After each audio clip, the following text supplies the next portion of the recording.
Ladies and gentlemen, Tony Basilio firing you up, focusing you, and preparing you for another college football weekend. It's Winners and Losers presented by our friends at Dos Equis. Shout out to our friends at VIP Play. More on VIP Play here in a second. But Dos Equis Lager Especial, you know what I'm talking about. Yeah, everybody wants in on this show. No, I'm sorry, you're denied. You're denied. Everybody wants in. Ladies and gentlemen, Dos Equis Lager Especial, a golden Pilsner-style beer made from the choice of hops, balanced composition, smooth, clean finish. Party guest who's always invited, never overstays his welcome, like my damn cell phone going off in the background. But let me say this to you. Ladies and gentlemen, we're fired up because it's week number 2. Let me introduce the panel of stage and screen. Back with us for a second week. Let me bring the veterans back of 2025. Put your hands together, meet and greet the great Kyle Blackburn. Kyle, how we doing? Tone, I'm great. I always enjoy being on your show. I am the ultimate Square and Joe, so I enjoy getting to be with the experts. Well, you're pretty square in, all right. And then VIP Play Will Heflin, breaking it down scientifically, moving right to left across your device. Will? Tony, good to be with you on week number 2. As a rookie, first time on the show, went 2-1. Yeah, there you go. Respectable. There you go. Could have been a lot worse. So I'll take that every single week, Tone. We bring back a couple of veterans. Brian Hartman and Mr. C are both in with us. These guys, I share time with them on Thursday. They are both amazing. Gentlemen, hope you guys are both well. We're just looking to get 25 started off on the right foot here. There you go, Brian. Keep up pace with Will and Kyle. There you go. And by the way, guys, see, since Nashville Lee's not here tonight, grade me the card here in college football. I usually turn to Lee to grade the card, but he's on assignment. I'd say it's like a D plus card. Not very good. It's not an F. It can never be an F when you have college football in the NFL. If you include the NFL, maybe a C plus, B minus, because I think the NFL slate's pretty good, and it's always good when you get the first full NFL weekend to go with a college weekend, even if it's kind of a subpar college card. My little dog here, Lulu, she thinks it's a great card. And here we go, guys. Here's the format. For those of you just joining, this is what we do. These guys are going to pick 3 college games. Then from there, we're going to whittle it down to our best 3 plays of the week. 3 college, 1 NFL. Last week, we went 2-1 in our power plays. Of the 5 games we openly debated, we went 4-1 in those games. So we kind of chose wrong there at the end, but each of our panelists had a pretty good weekend last weekend. So, Brian Hartman, since you're in here for the first time, we're going to christen you here in week 2, 2025 style. Brian Hartman, give me your first play from the colleges. Well, I'm going to start out in Lexington, Kentucky, and I've got Ole Miss at Kroger Field as a 10.5-point favorite against the Wildcats, a revenge spot for Lane Kiffin. I think Ole Miss is going to roll Kentucky. I don't think Kentucky's any good at all. As a matter of fact, Calzada last week threw for less than 100 yards. Kentucky got a lackluster win over Toledo. So I think it was 24-16 or something like that. It was a closer game. Toledo covered. So Ole Miss, they look pretty good against Georgia State, but I think they go, and I think Lane Kiffin, if he can, is going to score a couple unnecessary touchdowns late. He's going to look to pour it on. Ole Miss was cost a playoff spot by Kentucky last year. That was Kentucky's only SEC win, and I think Lane must be glad that he's got this game so early in the schedule, because I'm sure he sort of had it circled. And they probably had been preparing for this game even before last week when they played Georgia State. So, boys, what do y'all think? What do you think? Ole Miss minus 10.5, boys. What do y'all think? First of all, I love the spot. Looked at it as well. You're absolutely correct. It was the game that kept Ole Miss out of the playoffs, because even with that, they were in the discussion. Had they not, tripped up in that game, there's no other way to put it, then they're safely in the playoff with the win over Georgia, the way they look kind of down the stretch. The best part about your play, Bri, is that it's 8.5 right now on VIP. Go! Let's go! So, some may say, it's not moving in your direction, but if you're on Ole Miss, which you are, and I agree, we have two options here. We take it at 8.5 and be happy about it, or we wait and see if it goes to 7, because that tells us at least somebody likes Kentucky. Maybe because they're at home. Maybe they think because of last year that it's a style thing. I don't know. I think Ole Miss just hammers them. It's kind of a payback, but I like it. Hey, see, we talked about this as part of yesterday's the Thursday show. Does Lane Kiffin, do they have enough offense to bury these guys in their building? Because that's really the question here. Oh yeah, they definitely do. I don't know if you saw last week, they had their starters in with about 8 minutes left against Georgia State, up by 50 points or 45 points, whatever it was. And yeah, I think they definitely have enough. I wouldn't. It makes some sense, like Brian said, what happened last year. It would be very Kiffin to try and make up for it by beating him by 50 points this week, even as though somehow that would fix not making the playoffs. It makes some sense. Yeah, I think they have enough offense to do it if they want to. We were talking earlier this week, guys. I get a feeling that a lot of these head coaches, especially the real progressive ones, and Lane's certainly one of them, knows the lines of these games. I don't think back in the day, Kyle, these guys were really cognizant of lines.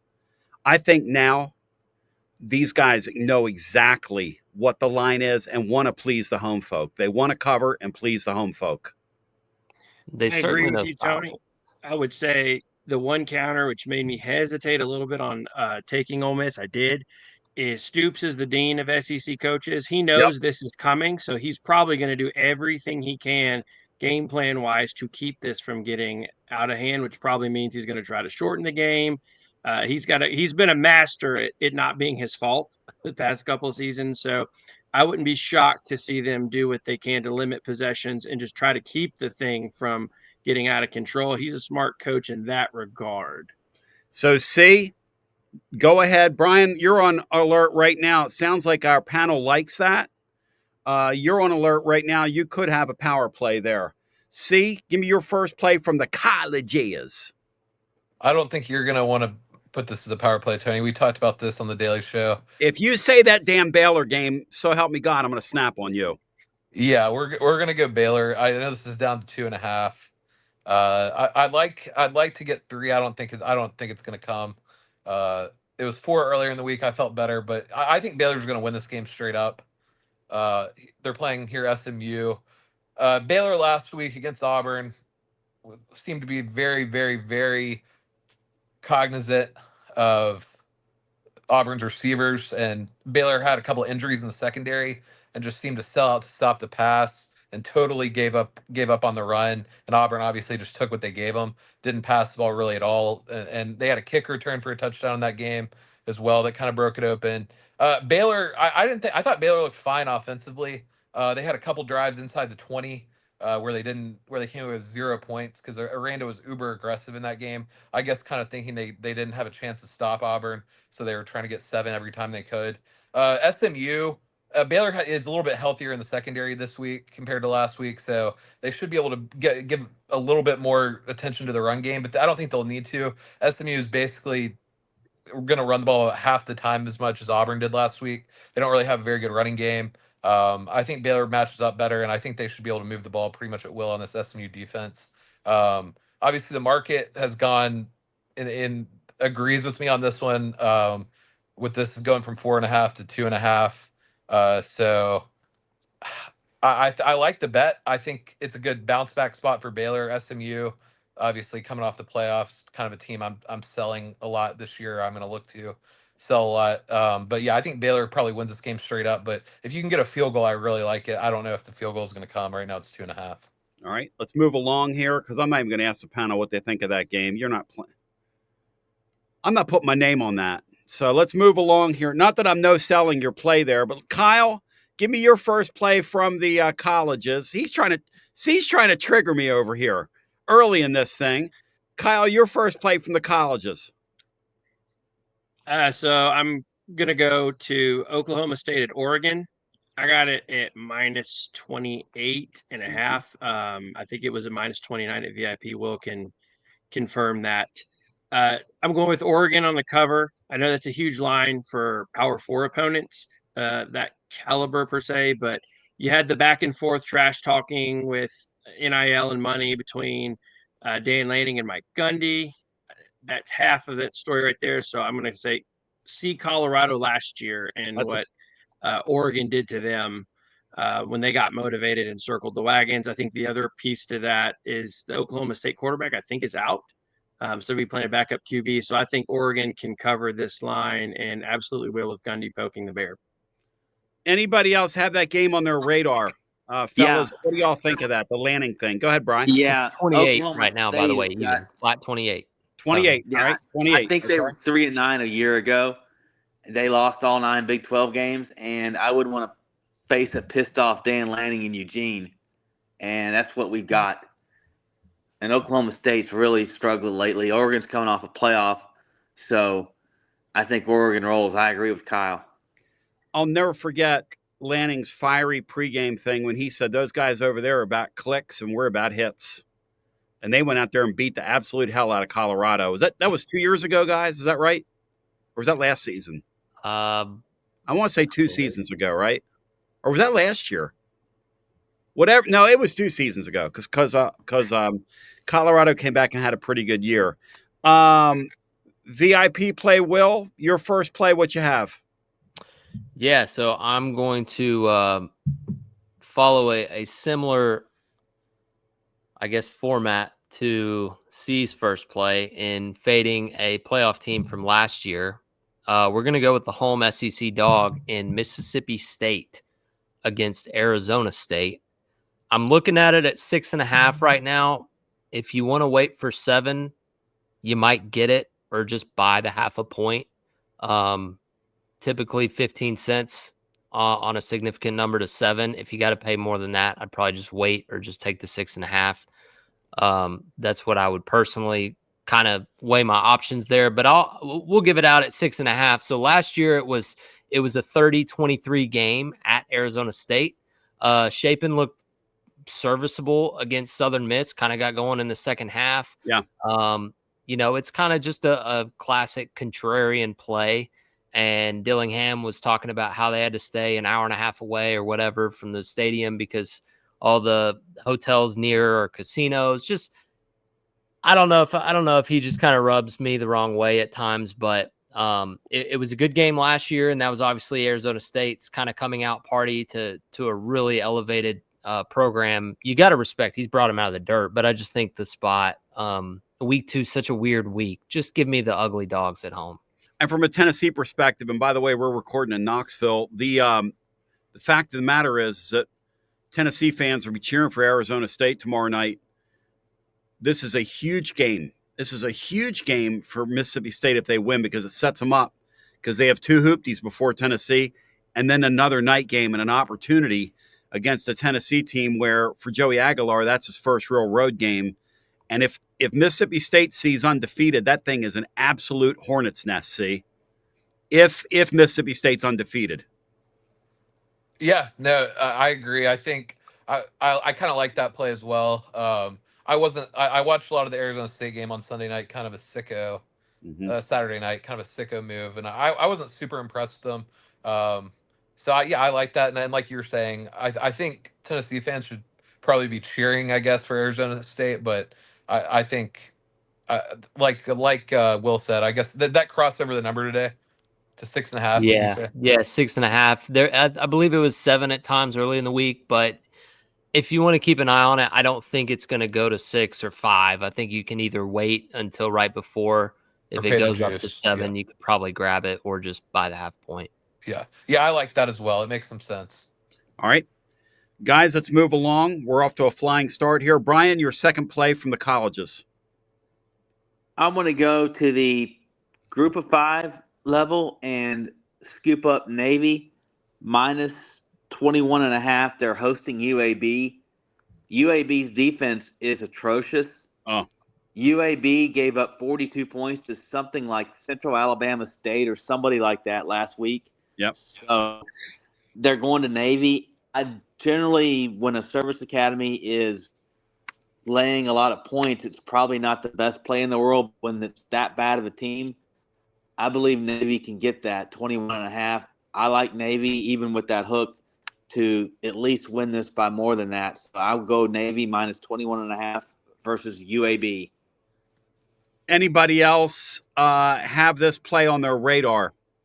Because Brian is right. That team, and Tennessee's going to see UAB in Neyland Stadium here in about 3 weeks. That is an atrociously bad defensive football team. Atrociously bad. I was listening to a podcast today that was talking about the kid from the Directional Alabama School, the quarterback. They say somebody's going to scoop him up. So apparently there's a kid there that can play as well. So that's a part of the equation. Does anybody else have that game on their radar? All right, let's move along. And let's jump C in here. We'll go in the order we took them earlier. C, give me your second play. I'm going to go back to a team that I was on last week. I wasn't on the show, but I sent it to you. Okay. Virginia Tech, Saturday night against Vandy. I've been looking at that all afternoon. The only thing that makes me a little hesitant is it's a short week for Virginia Tech. Mm-hmm. But I don't think it's going to make too big of a difference. Virginia Tech has to win this game. This is kind of if they lose this game, things are going to go downhill. We're going to have an opening there, I think. They lost obviously to Vandy last year. I thought they played well at times against South Carolina, especially defensively. I don't think they're going to be super tested by Vandy. Obviously, Vandy does some stuff that you don't see often, which is why the short week is a little bit scary. But I trust Virginia Tech defensively to be able to stay in this game, and it'll just come down to whether Drones can be better than he was. Obviously, he was atrocious on Sunday. They gave up the long special teams touchdown after a penalty in that game. But it was 10-8 in the fourth quarter against South Carolina. So frustrating. They had, I think, 4 or 5 drives where they had a chance to take the lead in the second half. So frustrating. So I came away pretty impressed with them defensively. And I think they can hold Vandy down. They're going to be, like I said, they lost by 2 touchdowns to Vandy last year. They are coming off that loss. This is a must-win game here for Virginia Tech. And so the only time we talked about this last year, really the time when I look to play Vandy is when it's a double-digit, when they're a double-digit dog, the way they slow the game down. When they get in a game like this, I think last year they were around to pick them in that game they played at Georgia State and lost straight up. So I think I'm going to go with Virginia Tech here. I'm pretty confident based on what I saw with them defensively. We're just going to need a little bit better quarterback play from Drones. Drones was really bad. We could have had a perfect 3-0 week. That's the game that cost us. It pissed me off. He had several wide open receivers in that game, and he was really bad in that Sunday afternoon window or Sunday night window, Sunday afternoon window, whenever that game took place. That urinated me off. Does anybody? What's the line there? It's -2. Okay. -2 is the number. Virginia Tech -2 over at VIP play. As we're presented by our friends at Dos Equis tonight, I'm going to have Will give you a shot, tell you about some of the things that are going on at VIP play this weekend.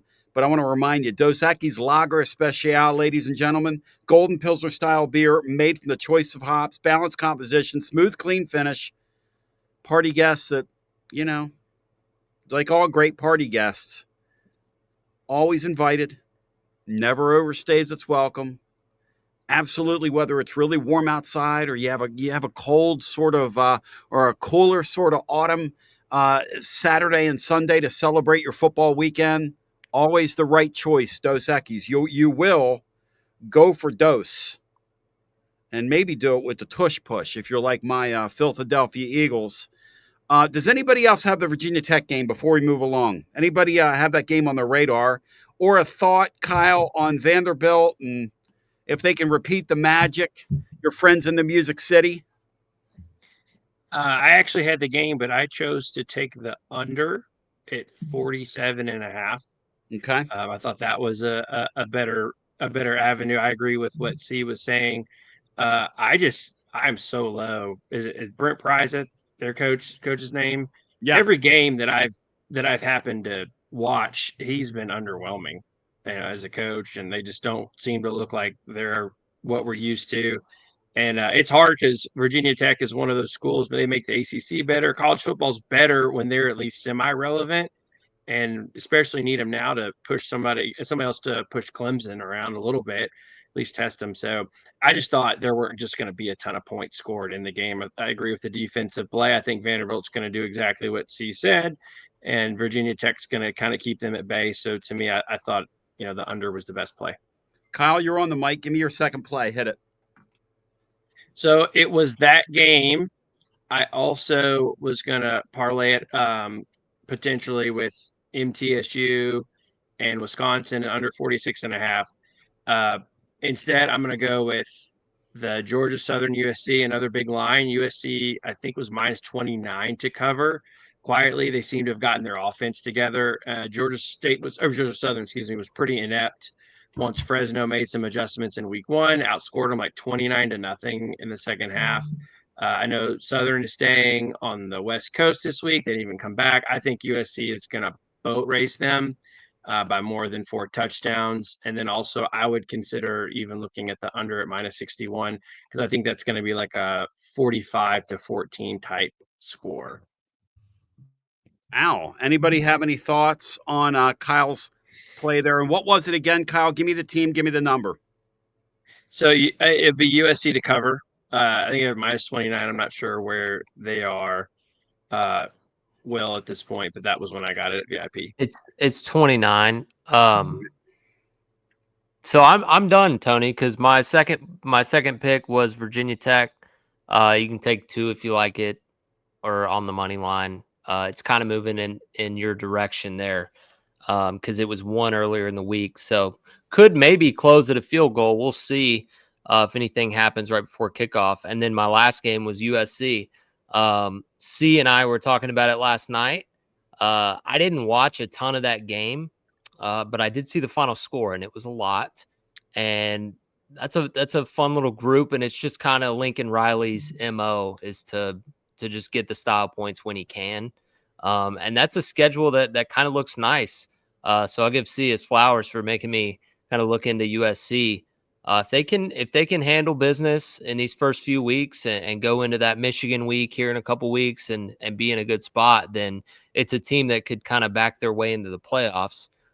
So to do that, you've really got to take care of your stuff early on. And so those are my last 2. The one, obviously, Virginia Tech and USC, both to cover. One I didn't put on there, but I was close, so this will be my lean, I guess, would be week 2 is always overreactions, right? And it's a very, very tough, weird week because you've got the big matchups in week 1, like we saw, but you're not to conference play, so it's kind of like a lot of tune-ups in week 2, or a lot of, okay, we played the big one, here's a breather. But if you played a big one and it didn't go well, you probably have an unsettled fan base, especially if you're in Tuscaloosa, Alabama. I wouldn't want to be UL Monroe going into Bryant-Denny this weekend. So my lean would be that Alabama just pours it on as much as humanly possible and covers that 35. So there's 4 for me because I stole the second 2, I guess. I like that. I like I'm going to put you down for that. Alabama minus the 35. Look, Bama either gets their act together or they don't. But if you'll remember back to the Saban era, Saban's first year, I was sleeping in an airport when this happened because Tennessee was playing Florida, I believe it was in September.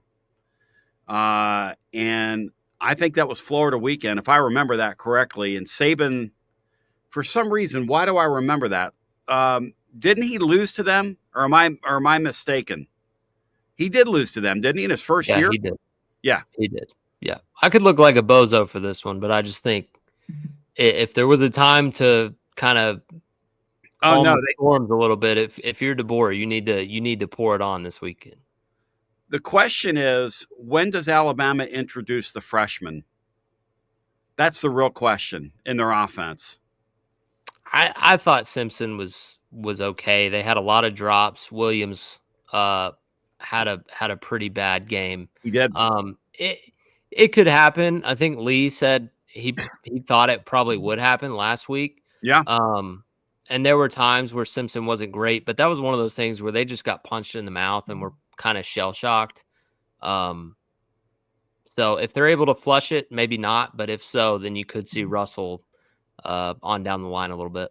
Brian, let's go to your third play in the colleges. Hit it. I'm going to go to a series that hasn't been played since 2011, the border war between Kansas and Missouri. Lots of history that has nothing to do with football in that rivalry. Missouri is a 6.5-point favorite at home against the Kansas Jayhawks, who defensively, they've given up 7 points each in their 2 games. And Jaden Daniels looks like he's healthy.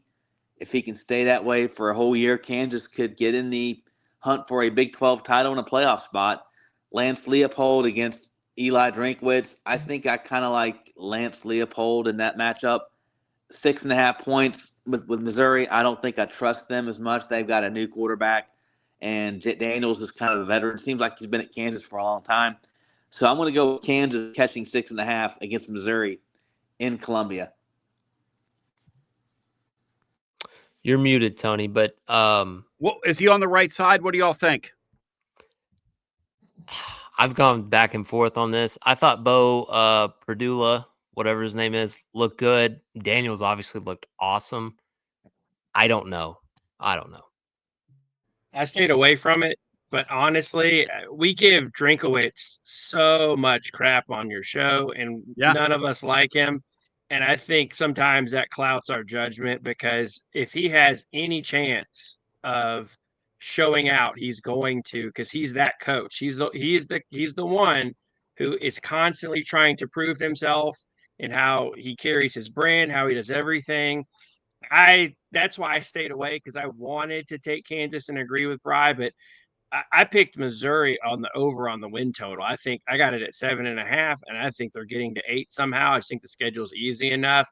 I feel like I can't take Kansas just because, as much as I want to, that guy figures out how to win, and then he rubs it in your face. AC, do you have a feel one way or the other for this game? I do not. No, I'm going to stay away from this one. I've gone back and forth. I'm going to stay out of it. Give me your third play from the colleges. All right, I'm going to go to Cincinnati here. What's the number there at VIP Will? See, you may want to redo this one, brother. It's what's it up to now? 23. Oh. I got it 20.5 or 20. I got 21 even, I guess, on Monday afternoon. Let me see what else we got here. Yeah, I don't want to give it out at 23. I knew as soon as you went there, I was like, oh no. Because it was, it was in reach at one point. I thought you got it under 20 earlier in the week. I'm 20 not and a half is what I have. I'm looking here. Yeah. Kyle, let me have your third. You could give it out just up to 21. Hey, Kyle, give me your third play, and then we'll come back to the Seabird. Go ahead, Kyle. I got it. I got my third. But all right, go ahead. Well, actually, no. Let me ask Will. What is that Charlotte UNC? Is that under 14 now? It's 14 even now. Okay, I'm fine to give that out at 14. I got it at 14.5, but 14's fine as long as it's not under 14. You can take this. Obviously, both teams looked about as bad as it gets last week. I think I put Tony onto Charlotte in his game with Bino. Is that right? I lost money on you twice. Yeah. I double dipped, big boy. Charlotte obviously looked really bad against App State, an App State team that looked much improved. I was just so unimpressed with North Carolina. Both teams are far, far worse than I think most were expecting. Yeah. But we have there's a big advantage here for Charlotte in that Carolina's coming off a Monday night game. Charlotte's coming off a Friday night game.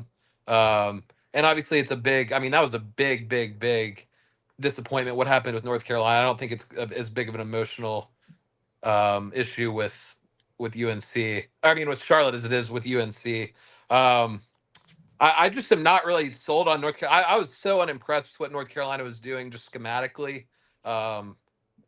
Offensively, I think they went 2 hours and like 18 minutes of real time without throwing the ball, 34 minutes of game time. I just What? have, yeah, I have serious questions about, and then on defense, they were putting those corners out there, and they were putting that secondary out there on islands, way off the ball, expecting to be able to make tackles in space like their NFL defensive backs. I just don't know how quickly they're going to be able to adjust to the college game.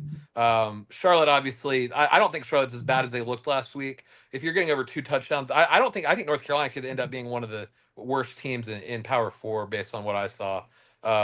Really poor coaching. Um, their staff's not great. I don't think their players they got in the portal are all that good. They got 70 of them. I was willing to see what it looked like. But I mean, they have a lot of guys like Lombardi hadn't been in the college game or anywhere near it in 5 years. They look like they probably misevaluated their quarterback situation. I don't know. I was really down on Carolina. Maybe when I made that bet in the third quarter, the Charlotte or the North Carolina game on Monday night, it was just an overreaction. But I'm willing to fade this North Carolina team until they hit the bottom, which I don't know how low the bottom is. I think this could be a close game. You're pretty hard-headed with that Charlotte play again, as bad as they look. I mean, going back to them, you talk about hard-headed. But that's who C has. C has Charlotte plus 14 with North Carolina. Kyle, give me your third, and then we'll close out the colleges. All right, so my third play is just a little bit of fun. I would not put a full unit on that, whatever your unit is. This is more of a sprinkle. Yep. 1/10 of a unit, half, quarter. It's a moneyline dog parlay. Duke is moneyline hosting Illinois. If you feel, a lot of folks feel like Illinois might be getting a little too much love. Duke's kind of sneaky tough at home when they're ready to play. I think they're a 3.5-point dog. We talked about Virginia Tech and Vandy. In this case, I'm taking Vandy for the plus money, or the better odds, I should say, better money on it.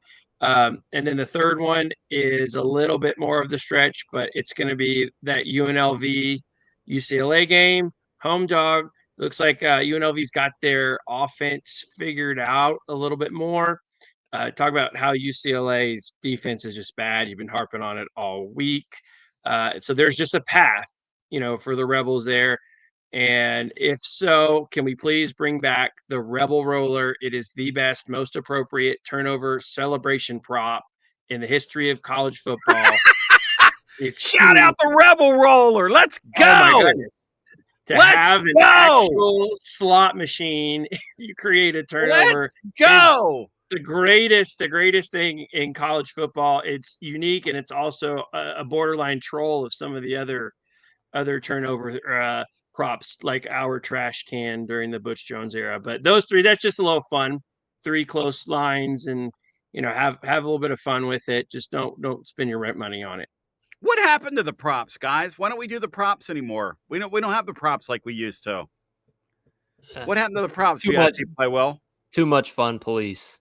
Oh, too much fun, police. Same thing with your baseball team when you guys were having too much fun. That was too much fun, right?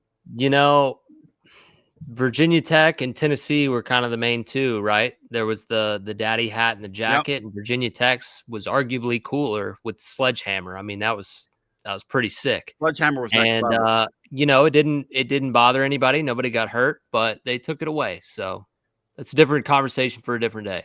VIP play, Will, tell me about what's going on with VIP play this weekend as the NFL season debuts and the colleges are in week 2. Yeah, so kind of hard to find Tennessee if you want a little Tennessee ETSU action, but there was a special released a while ago with every line on Tennessee, and so they were like 48.5 against ETSU.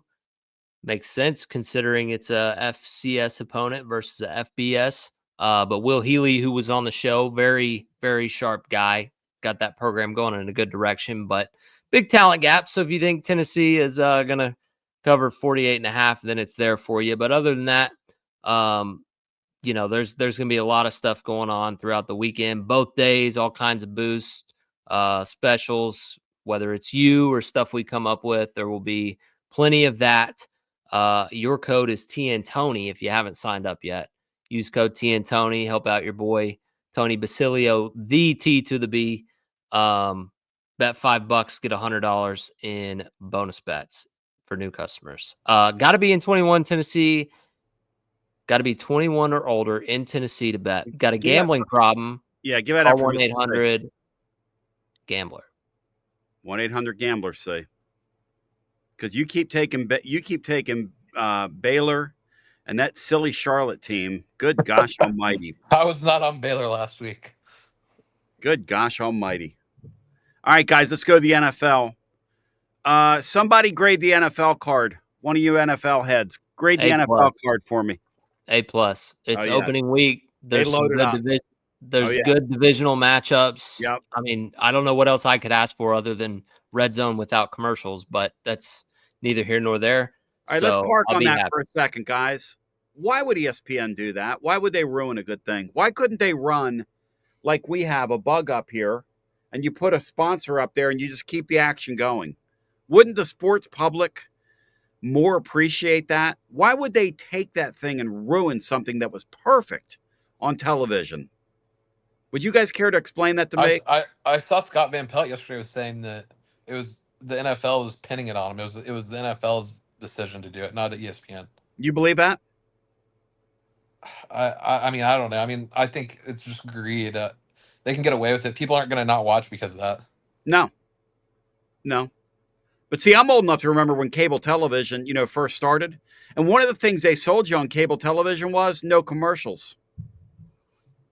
Late 70s, early 80s. So much for that. I mean, you tune a sporting event in and they just stay there. And if you had the big satellite, you could watch them talking on the air in between the commercials and the whole deal. I don't understand them doing that, but let's move along because Will's got me on time constraints. And we got to get this. We got to get through this. So, Will, why don't you give me your first play or your NFL pick to click this weekend, Will? The first one put me on the spot. I'm gonna go to LA, and the Rams are short favorites at home against the Texans. I like this. I like the Texans team. But I really like Sean McVay, especially in week 1. He's able to prep and scheme. Stafford's going to play. That defense was very, very young last year and performed very, very well, with Jared Verse being the centerpiece of that. They're all a year older, still intact. They added Devontae Adams. They did lose Cooper Kupp, but you've got a healthy Puka Nacua with Devontae. The Rams are just very easy to like. It was 2 yesterday. It's now sitting at 3. I'd probably buy the half a point just in case it's a field goal game. These are 2 good teams. So anything could happen, but week 1 at home, there seems to be some continuity, and they're kind of getting towards the end of their window with Stafford and McVay as a duo. To make another run at the Super Bowl. So could be this year. We'll see if they start off hot. I'm going to go to the Rams. Rams -1. -3. Go 2.5, please. All right. Pay the 3 is like -105. So if you buy get it back to 2.5, it's gonna be like -115, -120. All right. So the Rams +2.5. Let's move along. Brian Hartman from the NFL, hit it. I'll go with the Bengals in Cleveland versus the clown show that is the Cleveland Browns. I like Cincinnati -5 in Cleveland to win. I know it's probably not a good idea to lay points with a team on the road like that, but I just trust the Bengals a lot more than I do the Browns. And I think the Bengals are going to have a nice year. I think some of you put them in a Super Bowl contender category. They get by Mahomes and Josh Allen, but they've got the quarterback, if they can keep him healthy, to do just that. So I like Cincinnati to beat Cleveland. Shout out to the Cleveland Clowns, always clowning around. Let's see here. Kyle, what you got in the NFL?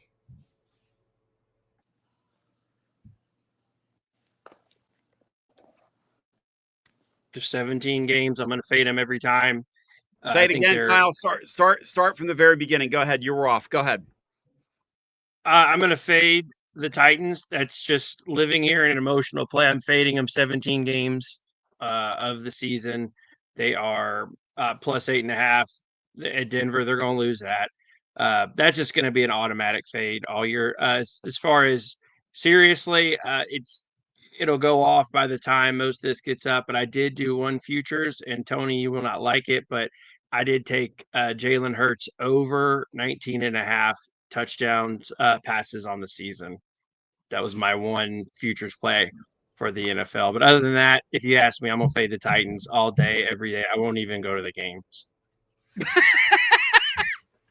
They asked me for season tickets. They got their marketing looking for folks, and I just unsubscribed. No offense. If you're a Titan fan or with the Titan organization watching us here on Winners and Losers, no offense. C from the NFL, hit it. Well, I was debating between Titans and Browns. I think I'm going to go. I'm not a Titans fan at all. In fact, the complete opposite, probably just like Kyle. But I'm taking the Titans here against the Broncos. I think the Broncos are highly overrated. I know last year they had this elite defense. Broncos, I think, are overrated. They stayed very healthy last year. They have a very good coach. We know that. Sean Payton's a really good coach. Yep. I think that this defense is being overvalued. I think this team's being really overvalued. They went 1-6 last year against playoff teams. Their only win was that game that the Chiefs punted the last game of the season to stay healthy, if you remember. And they're being treated like they're one step below the Bills and the Ravens and the Chiefs. So I mean, and obviously, I think the Titans. We saw last year the Titans, had Will Levis. They were in a bunch of these games against with these big numbers, and then Will Levis would throw a ball behind his back or put the ball on the ground or do something crazy. So I don't think the bar is super high here for Cam Ward. I'm somewhat high on Cam Ward long term, but I think he could move the ball and keep him in the game here. Just as long as he doesn't do anything too silly. I think their defense is improved on paper. I think Snead's playing at corner this week. This is not any kind of really endorsement of the Titans. It's more of, you're getting 8.5 in an NFL game against a non, in my opinion, a non-elite team. Playing at altitude is tough. First start for a rookie quarterback is tough. But I am high on Cam Ward, and I'll take the points here against this, what I consider to be a little bit of an overrated Broncos team. I don't think Bo Nix was put in some really, really favorable situations last year by that defense. And I'm not sure I'm all the way in on Bo Nix being like this really good NFL quarterback. So if the Titans can put some game pressure on him and keep him out of these really friendly scripts, I think this is a good number. So let's get. See, I'm a Titans fan. I'm a Titans fan. I just don't think they're very good. Let's get down the nut cutting time. Well, let's get down the nut cutting time here, boys. It's time for us to find our 3 power plays. Now, because the card is so limited in college ball and how they get away with this, with the networks paying billions, not millions, billions of dollars for them to have this thin of a card, I'm going to let you guys, if you want to select multiple NFL games for our, we're going to break the rule here that we usually only take one NFL game in our power plays, but this week we could take 2 if you wanted to. Here's what our panelists suggested. Brian Hartman's got Ole Miss minus 8.5 at Kentucky. He's got Navy minus 21.5, Kansas plus 6.5 with Missouri, the Bengals minus 5 with the Clowns. C has Baylor plus 2.5 with SMU, Virginia Tech minus 2 with Vandy, Charlotte plus 14 with North Carolina, the Titans plus 8.5 at altitude. Kyle has Oregon minus 28 with Oklahoma State, USC minus 29 and a hoopty. He's got a parlay with Duke, Vandy, UNLV, a money line. Nico, I'm always going to leave you parlay. And then he says, fade the Titans forevermore in the NFL. VIP play Will says, Mississippi Mistake plus 6, Bama minus 35, and the Rams plus 2.5 with the AFC South champion Texans. Did you get me down for USC minus 29? USC minus 29. All right. Okay, guys. I think Kyle had them as well. So what are we doing for power plays here? We want to do USC -29? I'm putting my name on this, guys. The West Coast favorite cover where Will and Kyle tag teamed sure did work last week. So I'd be down for that as a power play. Who objects to that? Any objections to that? I know C likes USC. He's I love the one USC. who brought it up. USC to cover. All right. I like Brian Hartman's play at Kroger Field, y'all. Oh, yeah. What do y'all think? Yeah. So Ole Miss -8.5. We'll call it the style points power plays. Lincoln and Lane running it up. Ole Miss -8.5. Yeah, that's right. Or the USC two-step, because Lane got fired on the tarmac there. We need one more play, guys. From the other sheet. Virginia Tech. What do we think about Virginia Tech? It's got to be Baylor, Tony. Oh. I'm being dead serious. Tony loves Dave Aranda. You know why I like him? Because I'm morphing into him. Or he's morphing into me. Somebody's morphing into somebody. If Danny White tried to hire Dave Aranda, we might have Shiano Sunday Part 2 here. I don't think there's any doubt about that. Virginia Tech's fine. We'll give them another chance. Yeah, I agree with that. I like Virginia Tech. Brian, what do you think? Virginia Tech -2, Brian. I'm down with that. That sounds good to me. All right, and we stayed away from the crazy NFL. The NFL, guys, the difference is, and we were talking about on a Thursday show, and those that know, but those numbers are pretty sharp right out of the gate. And in college ball, there's still some, if you look hard enough, and hopefully we found 3 winners for you this week. Last week we went 2-1 in our power plays. The power plays this week are USC -29 with the hoopty, Ole Miss minus the 8.5 on the road at Kroger Field, the sack, Kentucky. And then finally, Virginia Tech -2 with Vanderbilt. Any final thoughts here on the way out, guys? Anything else that you'd care to bring up? I really like, so this line moved a ton immediately. I like Oklahoma to win against Michigan. That's a team I'm really high on. And I also like Michigan State to win at home. But that one moved a lot as well. Kyle said he liked his Jalen Hurts future.